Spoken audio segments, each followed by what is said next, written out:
taking the time to come out here. I hope at the end, you pick up just 3 things that'll make this better for you guys. So as I said, it's not about just making the food look good, which is really important, but being able to make it so good that people are willing to pay a premium for it. So I'm just going to go over a couple of basic things that apply really to shooting anything.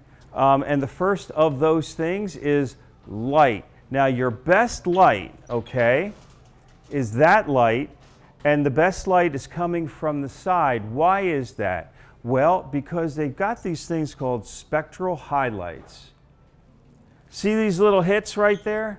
Boy, you love these. These things that's what you want. And you really only get those when the light is either coming from the back or the side. So that's number 1, okay? Don't shoot your food like in a dark room. Take it to a window. The other thing that's really important is on your wider shots is always be cognizant of your background. Now, I just showed you guys something on my website, and I'm going to try to pull that back. There it is. Okay, look at the background. The background is the branding. Okay, move your stuff. So try to combine everything with light and branding in the back. And boy, I would drink that with that nice piece of mint, and I know where to get it if it appeared on social media. Okay. Now, for our purposes, I like to give the food a sense of place. And if I bring this back out here and I tilt up on the camera, one of the signature elements of this place is that beautiful curtain back there.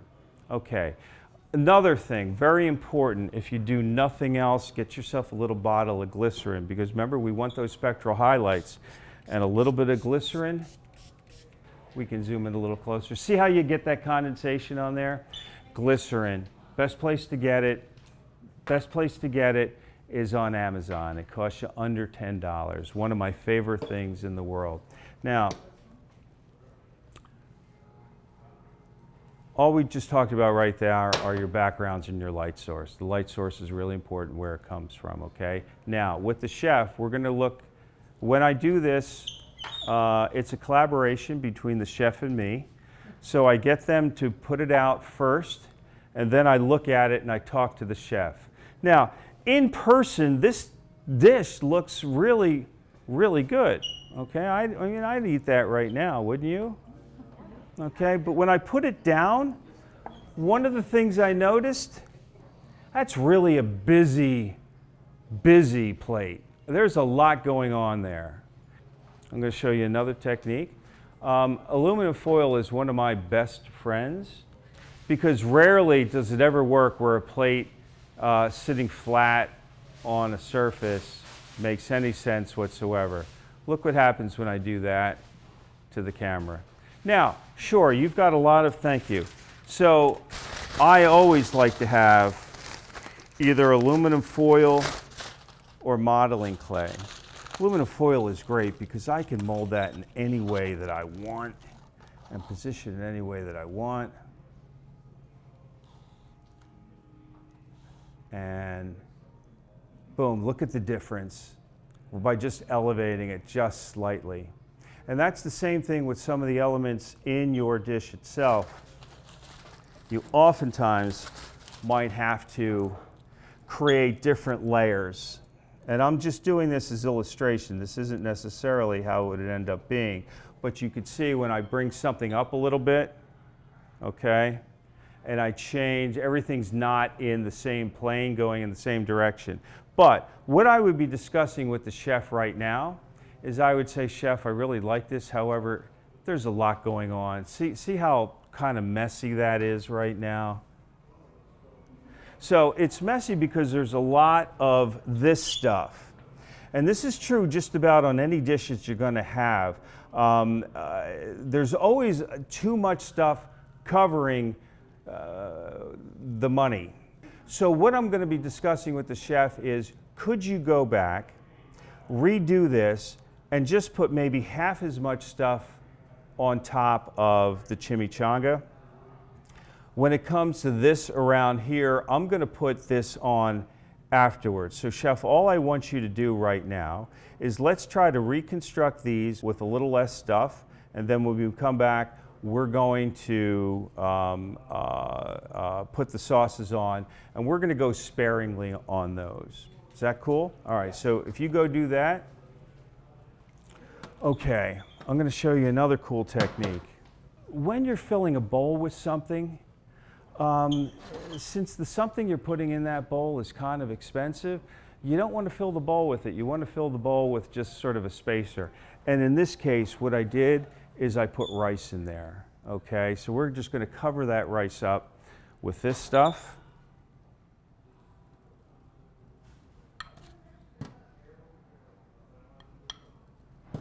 Now, I would have liked a ramekin that was probably half the size, but I probably used a third of what I needed to use, or what I would have used if I had to use all of it. And I filled the rest with something inexpensive, you know. And this works great with soups, especially when you have something like a lobster bisque, where you want to show that lobster on top. But if you don't have anything underneath that first level, that lobster is going to sink really fast. So what I would do is I would fill that soup bowl mostly with rice, put the bisque on top, and those chunks of lobster would actually be sitting on the rice so they wouldn't sink. And you save money on not having the lobster bisque. Olive oil is a great thing to have. And glycerin is very good because what it does, it creates the condensation. So you can use the glycerin on cocktails. As you saw, we could use it on any type of vegetable.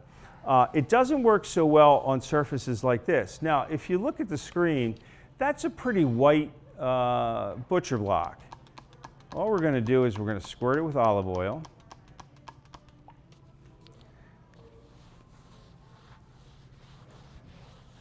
And for illustrative purposes, you can see how a little olive oil darkens it and makes it a little more lush as a background.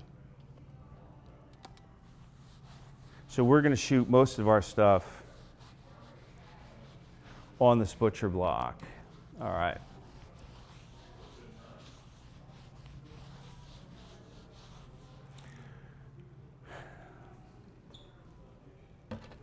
One of the things, we're going to bring this stuff back, okay? Our light source is always, as I said, coming from the side. We're going to show you, though, this little light from Amazon was probably less than $10. All right, and you're going to see how this really works when we bring out the steak and the lobster. But anyway, something like this, $10 on Amazon, is always good to have. The other tools that I use very frequently are these tweezers on Amazon. They're probably about $4. These are a joy because your fingers are bulky, and this allows you to go in and move things like scallions, take things off the plate, things like that. We're going to show you how toothpicks are great things to have. We often want to create elevation in different elements in your dish, and you can do that by toothpicks. Also, they hold things together and they're easily photoshopped out. So you should always, always have toothpicks. So toothpicks, glycerin, aluminum foil, one of these, and sometimes I actually like to use modeling clay. Modeling clay, first, it's fun to use, but also I can get different colors of modeling clay. So, you know, here we go. All right, the dish is back. Great. All right, so look what we started with. You remember what we started with? Do we still have that picture? Do we still have that one that we started with? Come on, chef, come over and work the bottles for me. All right, so. Nah, man, I got you here. All right, so we have this one. That really, it's challenging for me, all right? So we're reconstructing it in a simple way, and we're starting with this. And look how we can see the chimichangas a lot better with a little less stuff on top. All right. Now, the other thing we're going to do again is we're going to give a little bit of elevation to the plate. Now, you know, that's going to be an interesting challenge because these things are going to be slipping down a little bit. So how do we deal with that? That's when the modeling clay is really good to use, because that also keeps it in place and prevents slippage. Now, we don't want these all going in the same direction. We want to try and lift them up. See what happens when we lift them up? We can see them better. Boom, look at that. Okay? Now, I'm having some things fall. So this is where I'm going to use my tweezers.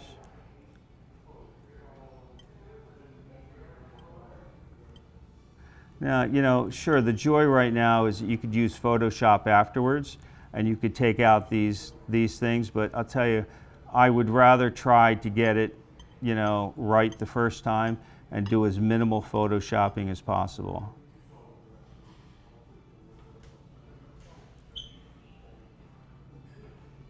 All right.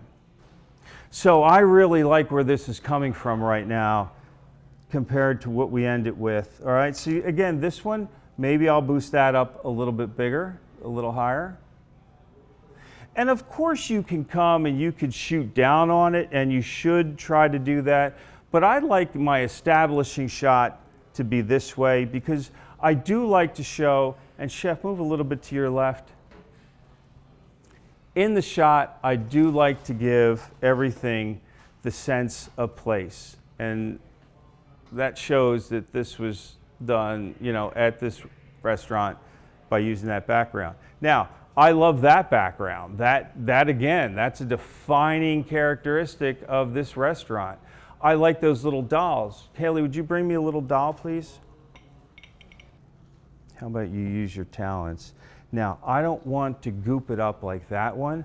I just want to see streaks. Kind of like that? Yeah, I want that. I want it simpler. And I want to use the sauces to frame this. Okay? So kind of like... You know what? I'm already liking this. I'm already liking it. Now, we're doing this quickly, and we're doing it just for illustrative purposes. So I need you to kind of use your mind to think, you know. And then decorating the shot a little bit. These peppers are always my favorite. I love these. You could use these for just about anything.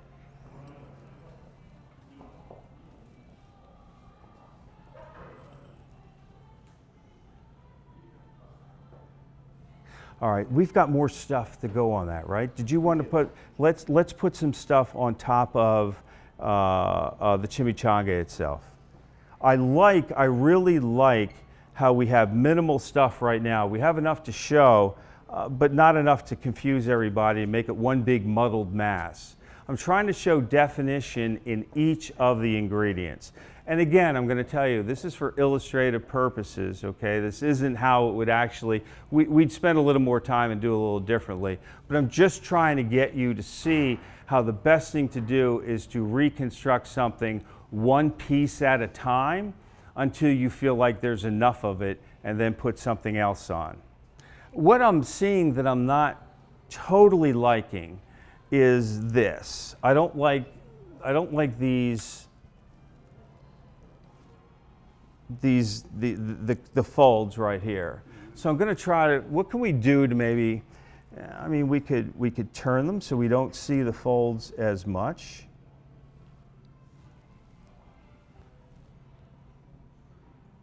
That could be a thing. We could also try to elevate them a little more. So how's that as an elevation? Yeah, you know what? I kind of like the elevation a little. So what could we use? This is the time where we'd use our toothpick.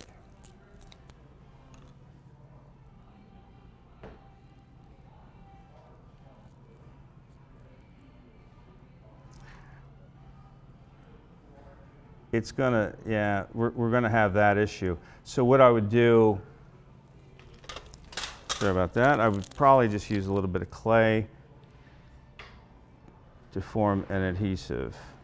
All right, see, and there we go. It doesn't slide as much.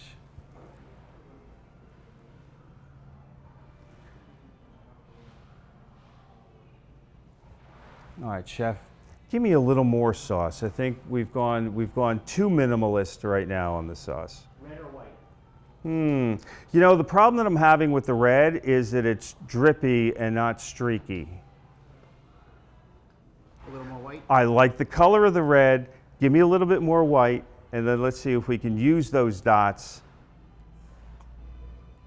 All right.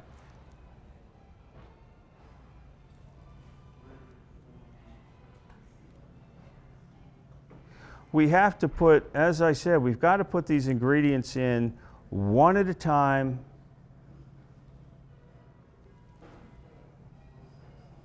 And just enough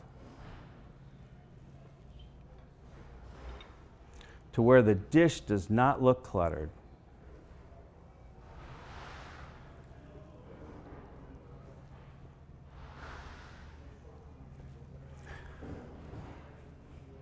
You know, I would not shoot this and deliver this to the client, but for our purposes, are you seeing what I'm saying about not using a dish that's too cluttered with ingredients? It's just too much. My angle is still a little bit. Now I can raise the camera and shoot down, but what would be the problem with that? If I did that, then I'm going to lose the background. I'm going to be shooting more of this, and I want to give, again, I want to give every plate a sense of space. This is a marketing shot. They spent a lot of money on the design of the restaurant, so let's make sure we try to incorporate that in most of our shots. Now, everything that I'm doing here that we're seeing on this camera can easily be done, you know, with your iPhone, and I'm sure most of your food photography is with your iPhone. So as we talk about doing the iPhone, what's the most important thing in taking a picture with an iPhone to give you the best possible quality? It's the first thing you do. Clean the lens. You knew the answer. Is to clean your lens. So most of the pictures that I take that people aren't paying money for, I'm shooting with an iPhone. The iPhone is probably my most favorite camera of all time, and I've been taking pictures for, oh my God, 50 years. When I was just born. No, I took my first picture when I was 17 years old, and I absolutely love the iPhone. But more often than not, boy, I see iPhone pictures all over the place, and the telltale sign of a dirty lens is a streak on a light source, right? So if you see a street light, if you see anything, you see that streak, you need to clean your lens. That's number one. Number two, portrait mode is probably the greatest feature on any camera that I have ever used. I just use that.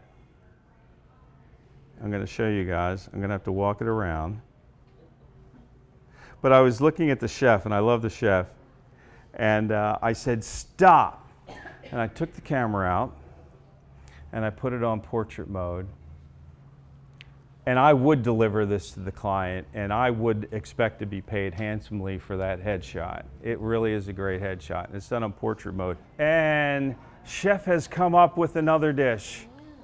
And you know what? I'm not that thrilled with the picture that I'm seeing up on the monitor. So you guys are welcome to come closer on this, okay? Because I'm really going to start to, the chef brought it out, and I'm kind of a lazy person, so I would really like to try to use something as it is without, you know, coming up with my own ideas. I am not a person of original thought, but I am a great editor.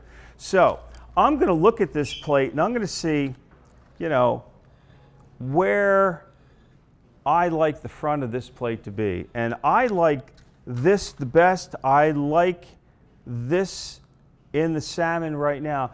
But what's the most expensive part of this dish? The salmon, okay? So we want to show, and I'm using the aluminum foil to boost the dish up. okay? But the problem with this right now is, what's the most visible thing on this thing? What's the least expensive part of this dish?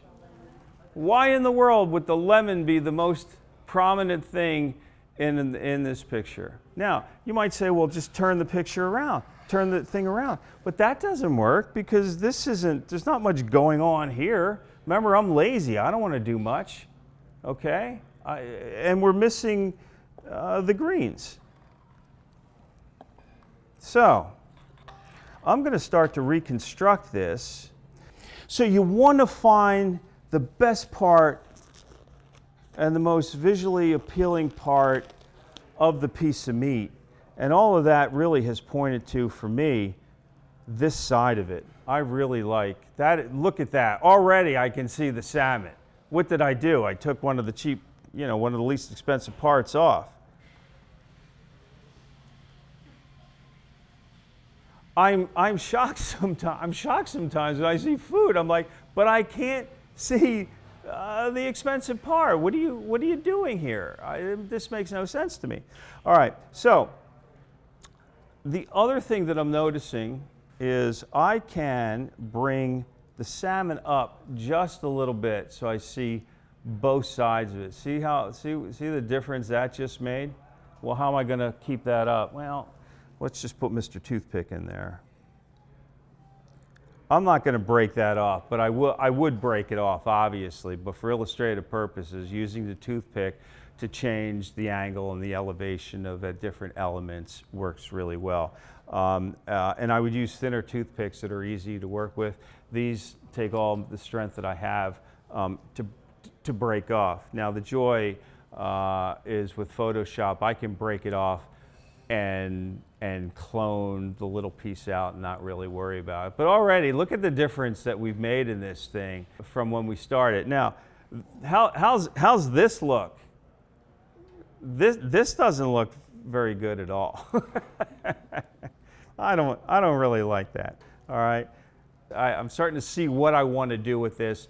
The sauce really is just, for me, a non-starter right now. We're going to have to work on that sauce a little bit. But look what happens when I got in front of the light source, okay? And again, our light is coming from the side, so I'm getting some spectral highlights, and I'm going to want to get more of those. And remember our little thing of glycerin. We're just going to show you right now.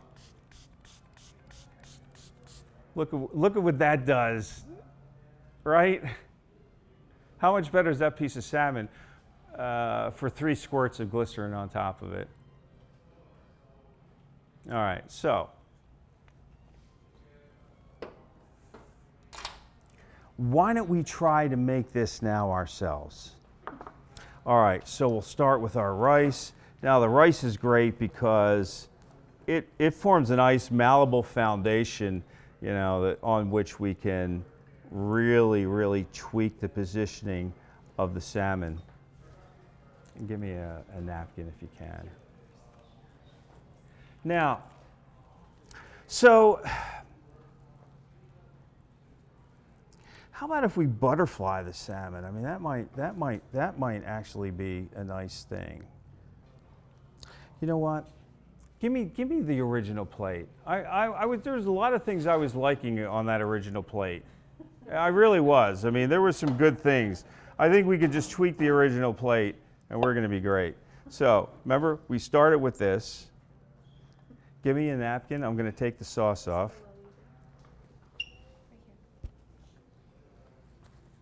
Way too much sauce.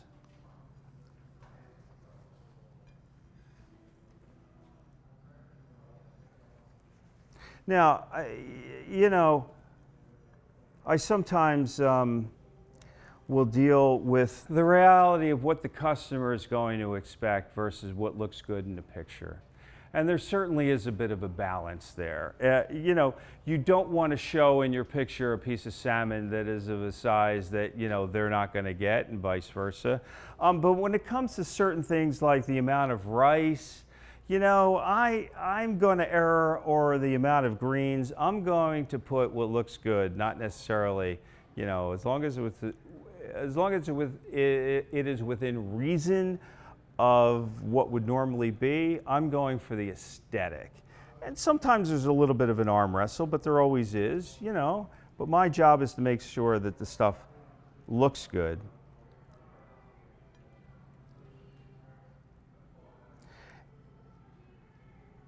And rough is always better.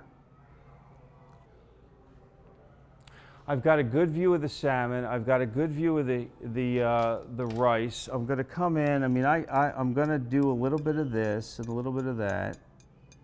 All right, but in general, I've got a nice big opening space here. What can I do with that? What's going to be aesthetic that I could put in there? Do I have anything that's part of the dish? Maybe I could use some of that chutney.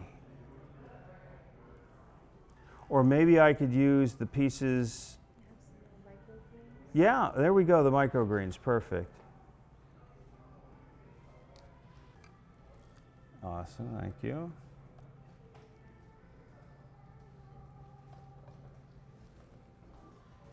Nice, starting to really kind of come together, isn't it? I can see all the individual components of the dish, which is great. They're not all mashed on top of each other. I'm liking the development of this so far.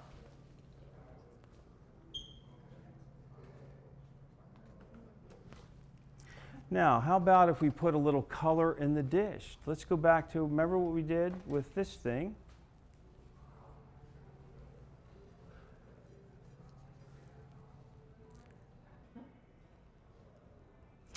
And again, remember guys, I'm just illustrating techniques. I'm not saying that that at all is what the picture would be, but look how we've isolated the salmon. We've gone minimal on what's on top of the salmon. We've got the spectral highlights that are coming in on the greens. Don't those greens look really nice when we've got the light coming from the side? Okay. Now, I don't like this. It actually made things a little too messy for me. But look at the elevation of the salmon. Okay, that's a critical component. We can see the inside of it, and we can see the nice crust. You can see how we put the glycerin on top, and we got that nice glow to the salmon. In terms of those individual elements, I am happy. I am not happy with them all collectively together. I would not use this picture, but as the different techniques, as I just said, you know, we're good to go. Oh, look. Hold on. All right. Look at those. Those are adorable. All right. I might replace these with those. Now that's really pretty.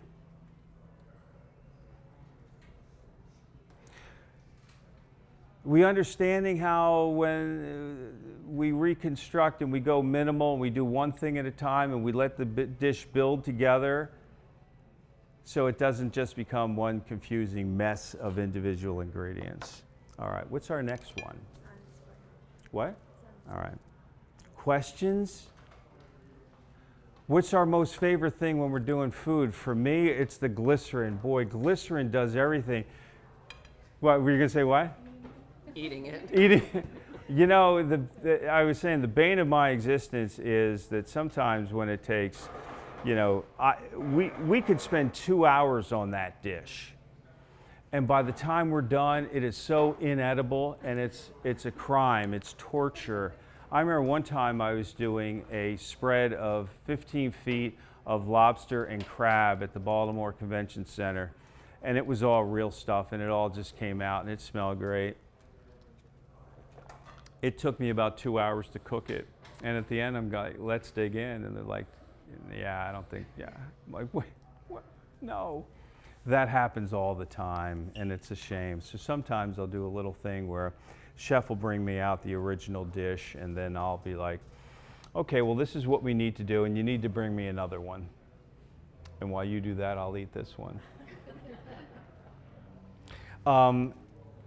You see what we did to the butcher block? Remember that? We put a little of olive oil. I use olive oil. Olive oil is great when you're doing a hamburger, you know, and you don't have the glycerin. And glycerin, you know, you can't really get glycerin down the street. You got to get it off Amazon. So olive oil is the next best thing, and I use that to make everything glisten. And things glistening is always better than things that are dry. I like using something on a rolling cart because if I want to, I could just turn it around and use a bunch of different backgrounds, right? You know, you're not selling,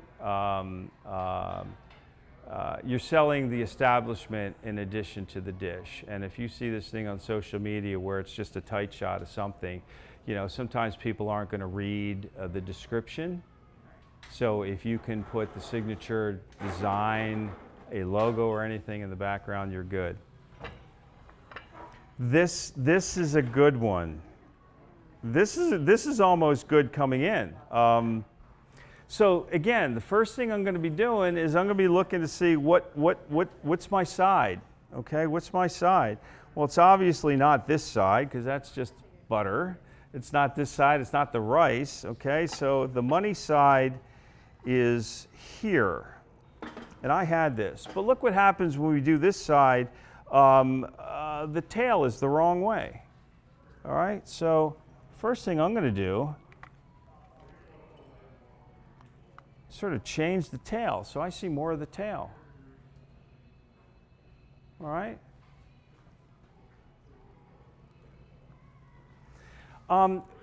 You know, that fillet, I have to tell you, as it sits there, is not that, to me, impressive of a piece of meat. Yeah. What I like to see with steak is the inside. I like to see the pink center. So I would probably be asking the chef, how can we cut this? Right? This is a $65 dish. I know because I bought this. I'm sorry. She bought this for me last night. Okay? So I'm going to try to find a way to get a better presentation on that. Do you see what I'm saying? Does that fillet really look like? No. And again, we've got this huge lemon that I'm not digging. I'm feeling like in this case, almost the steak is dominating the dish a bit too much. So what would I do? Now I'm going to boost it up, but I don't want to ask for more aluminum foil. So that lemon serves a greater purpose for me. But you know what I'm saying? And this is just kind of uninspiring right now as a picture.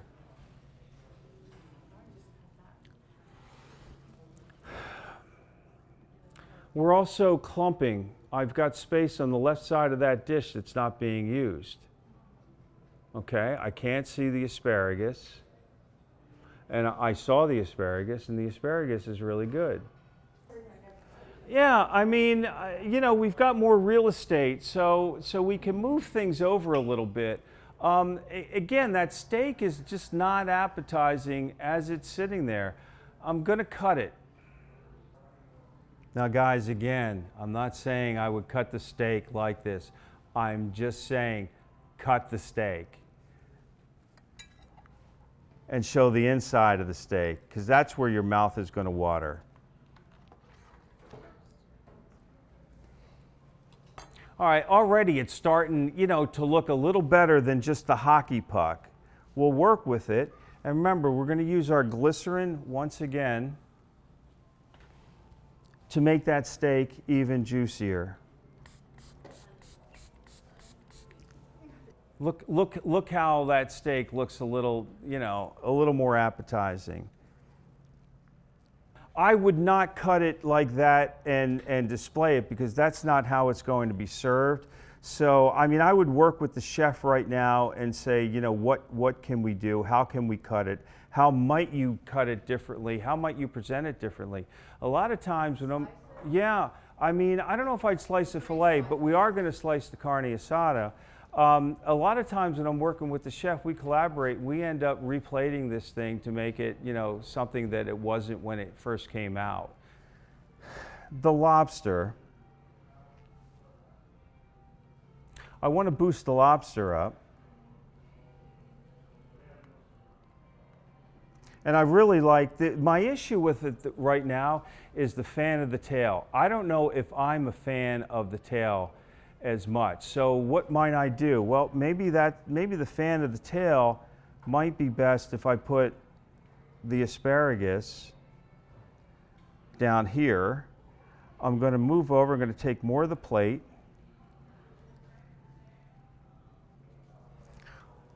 So what I would be doing right now is I would just be blocking it. I'm just getting a rough idea of what I would want to do, and then we would replate. I think I like the rice to the side.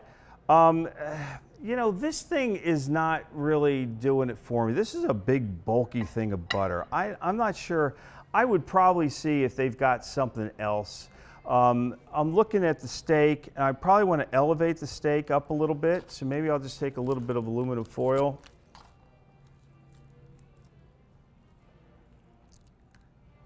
Boost the steak up a little.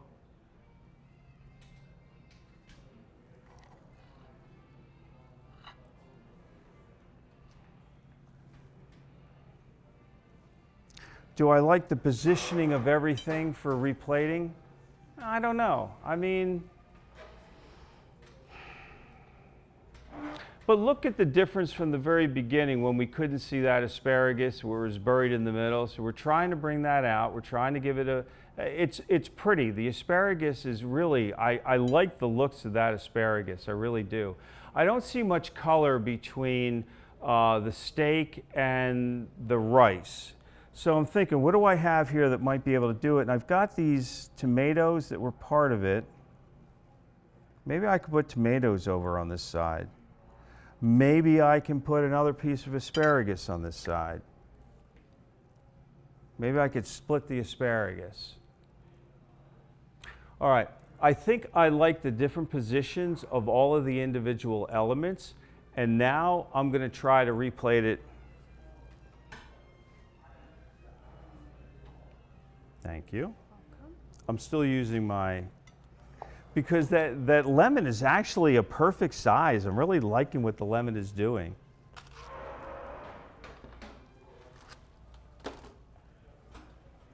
Now, just look at that setup right now. Okay, I like the angle of the dish. I like the background. Thank you.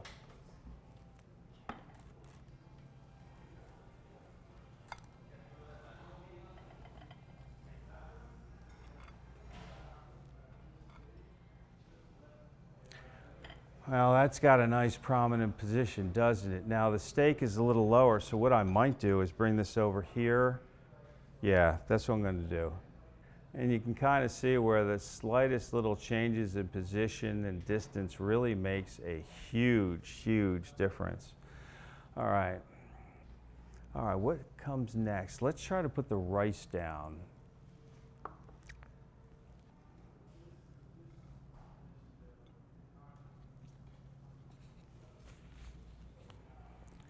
Good. Like the rice. It's not overpowering, right? Give me the steak. All right. You know what? Look at that. Okay, this is a much better piece of meat. Look at that, all right?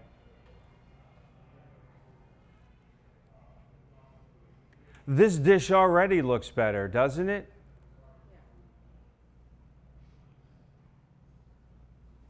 My asparagus. And I'm not going to put, you know, I'm going to go light on the asparagus. That could be a pretty bulky item. These are a great highlight.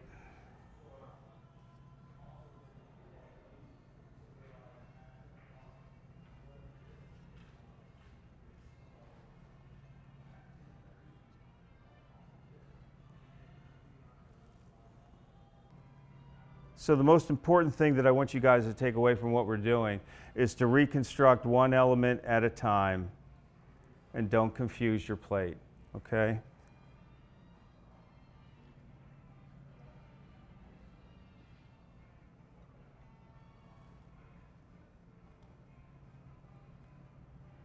I still would like to cut that. I still would like to cut this open and maybe butterfly it.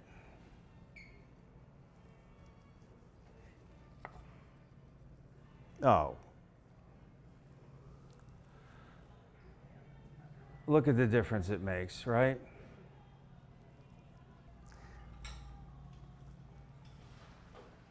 All right, look at the elevation. All right, see what happens? You know, I tell you, if I saw a picture of this, and I would be inclined to spend 65 bucks on this. All right, so if we want to decorate the table, again, these little guys are fabulous, aren't they? You know, the more I look at it, the more I'm pretty pleased with what we came up with. Look at the angle on that right now.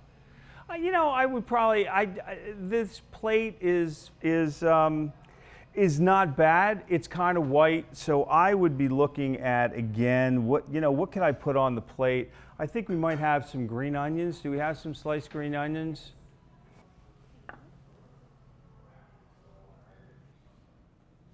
Is there any way to make this steak have light on both? Yeah. So again, we go back to our $10 light. That dark side. Yeah. So I could do that. I am well within adjustable, and I would do that. And thanks for bringing that up. This I can do a little bit of light to bring that out. The other thing that I can do, can I see the aluminum foil? If you don't have a light and you're shooting from the side,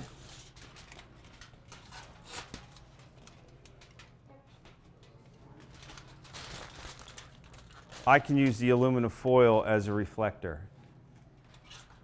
I could also twist a little bit. Okay. The other thing that works great as a reflector is a piece of copy paper. White paper, just put right here.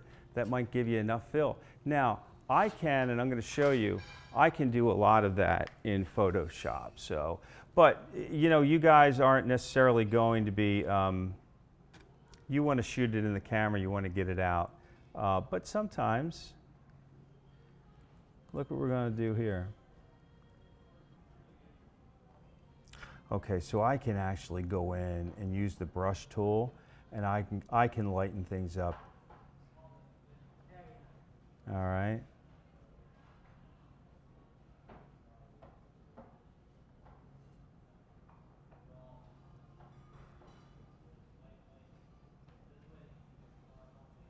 I could also give it a little more color.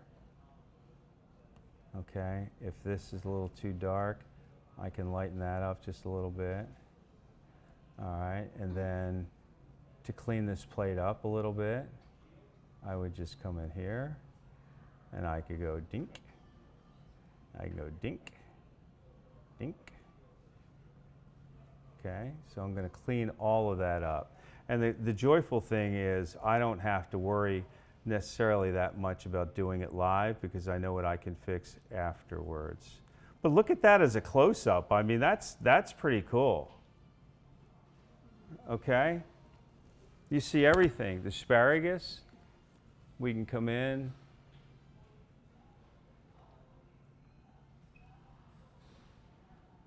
I can just come in and gently paint.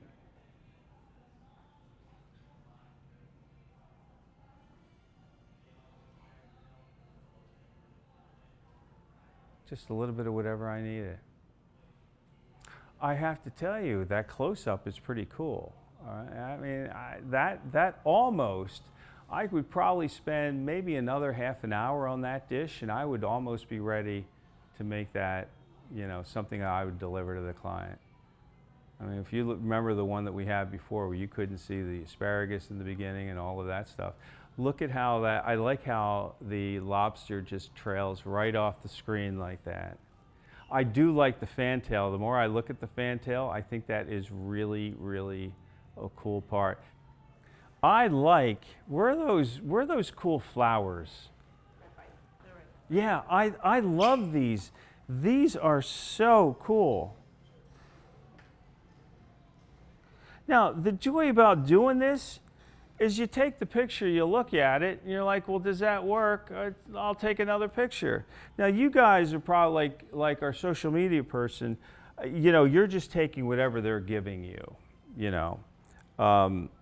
So to that extent, I think the valuable lesson for you is how to use portrait mode. You already did that.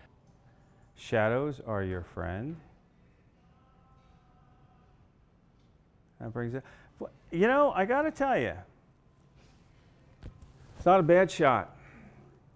Not a bad shot. Okay. What's our next one?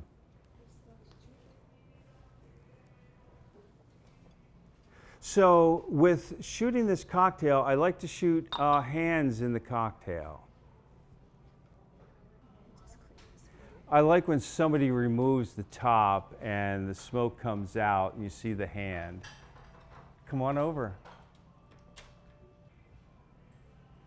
All right. We've got some things floating, and I'm not sure if I like them floating inside right now.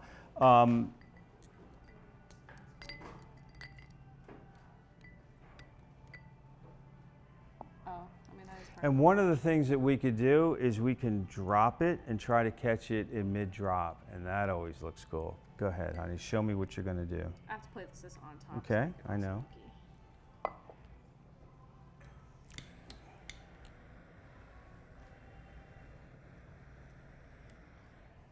All right, you guys, here, I'm going to put this closer so you guys see what's happening.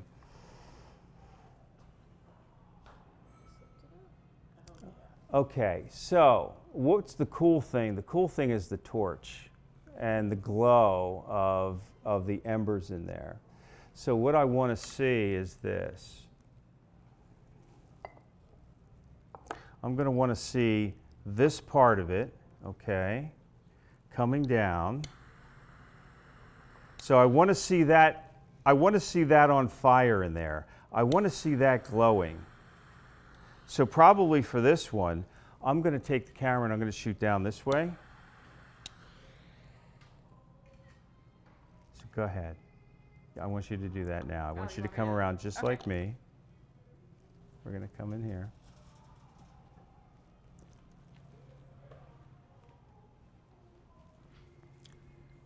All right, I got my angle right. All right, go ahead.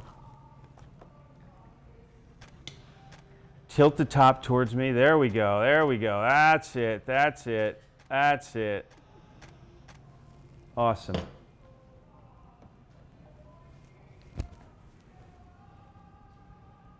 Boom.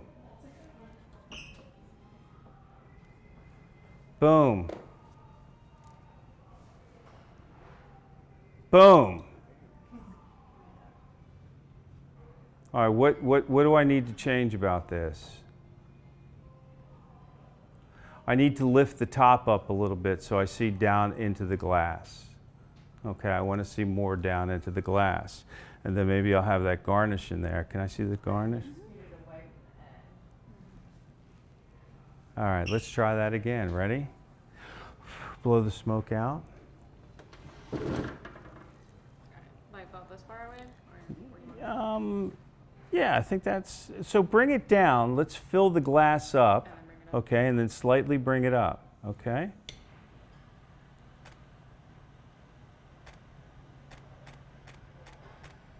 There we go. Oh, good, good. That's cool. That's cool.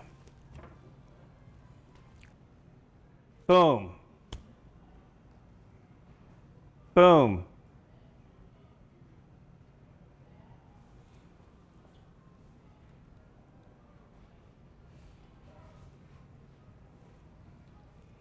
You know, I'd work on that, and I like, you know, that's cool. What are the signature components of this? That flame, not necessarily the smoke, but that flame. We need to capture that flame, don't we? All right, we got the smoke, we got the action. I would probably, let's try one. I don't want to necessarily see the torch. When I tell you remove the torch, Okay. and then go ahead, put this. Are we using this? Well, it's supposed to, you want to see the flame, so it's supposed to. Right. Yeah, we want to see the flame, so we'll put it in there as just sort of a branding piece. All right, go ahead, try it.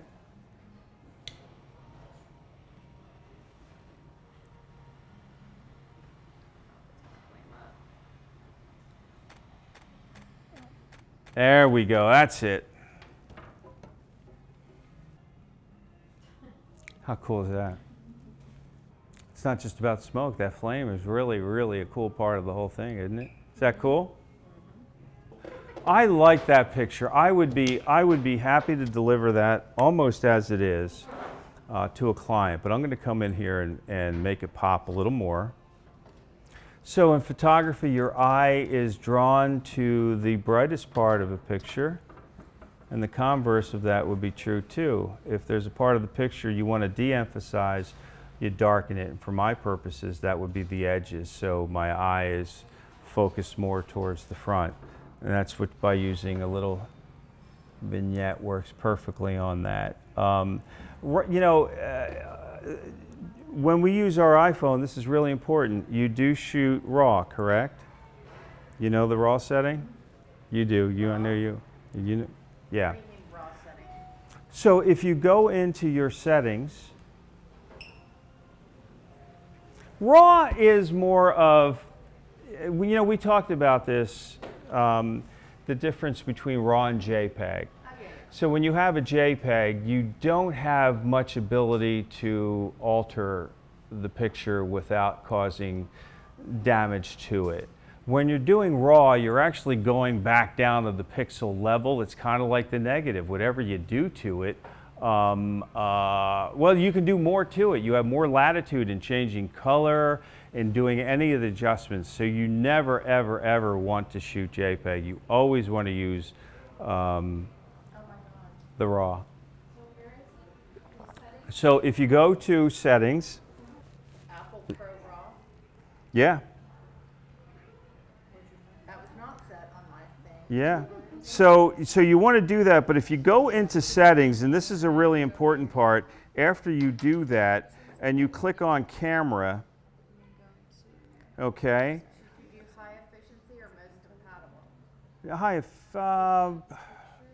Yeah, you know, I don't know. But when you go into settings in general, okay, after you've adjusted that, you want to click on the one that says preserve settings, okay? You want to click those all on. This way, the next time you go into the camera, you will have the same settings that you already adjusted, because I can't tell you how many times before I knew that I would forget to turn on the RAW setting, and I would be shooting JPEGs. Okay, so you know the shaving cream trick? This is really an important one, man. If you're doing anything with whipped cream is going to wilt quickly, and that works just as well, right? You know, it's interesting that a lot of the techniques that we had to do previously, we can now do in Photoshop. So, but the big one that you guys just learned is when we're shooting a beer head, liquid soap in the mug before you put the beer in will keep that head nice and good for as long as you want to do it. You know, I tell you, this is as it stands. I mean, not a bad dish. It's not what we had when it came out last night, and we had talked about it, and I think they preemptively designed it the way I wanted to design it. But I kind of like it now, and there's nothing that I would do to it. I think it's going to photograph just beautifully the way it is. I would probably maybe sprinkle some cinnamon on it to give it a little color. I would probably take one of these little guys, an edible flower on top. I'm not going live. I love those. This should be, I'm going to tell whoever I am that I want these things on every possible shoot with me. These things are really, really wonderful to use.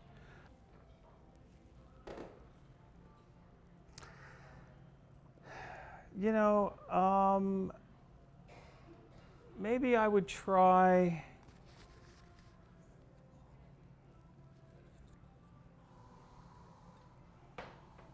Yeah, I kind of like that. I would probably do something like this. And maybe I would do it like that and put these like this. How's that look?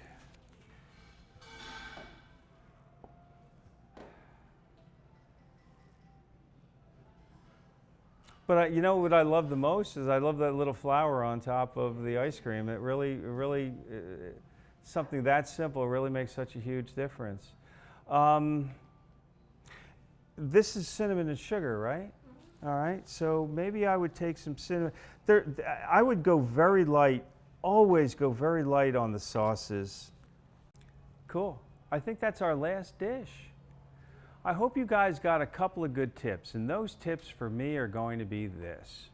Lighting. Lighting is absolutely key to bring out the spectral highlights, and you don't get those by shooting in either a dark room or when the light is coming from the front. If you're using iPhones, the best thing to do if you have a friend is to have them turn on their flashlight from the side while you shoot this way, and that'll give you good spectral highlights. Number one most important thing. Olive oil or glycerin on pretty much everything makes everything, especially bacon. Do we have a piece of bacon? You know, let me see if I can do it. Yeah, I'm telling you, the difference between a glycerin-soaked sprayed piece of bacon and not is, I mean, it's absolutely huge. I love these things on Amazon, and it's really important, and we didn't really have a dish that had a lot of elements that I wanted to change the height on. Let me pull that up. Boy, I just love that shot. You know what I love most about that shot? The mint. And it took me a while to get a nice, crispy piece of mint that stayed on top and didn't sink in and get all soggy. So absolutely, do you look through the ingredients and pick out your, best looking ingredient? Wow. Oh, that's cool, isn't it? You were talking about having the other items. There you go.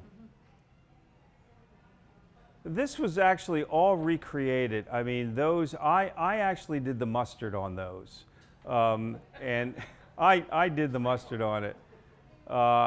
What's the most expensive part of the burger? The burger. Okay, there's a little, if I had to redo this, I would reduce the lettuce down here just a little bit, but it works just fine.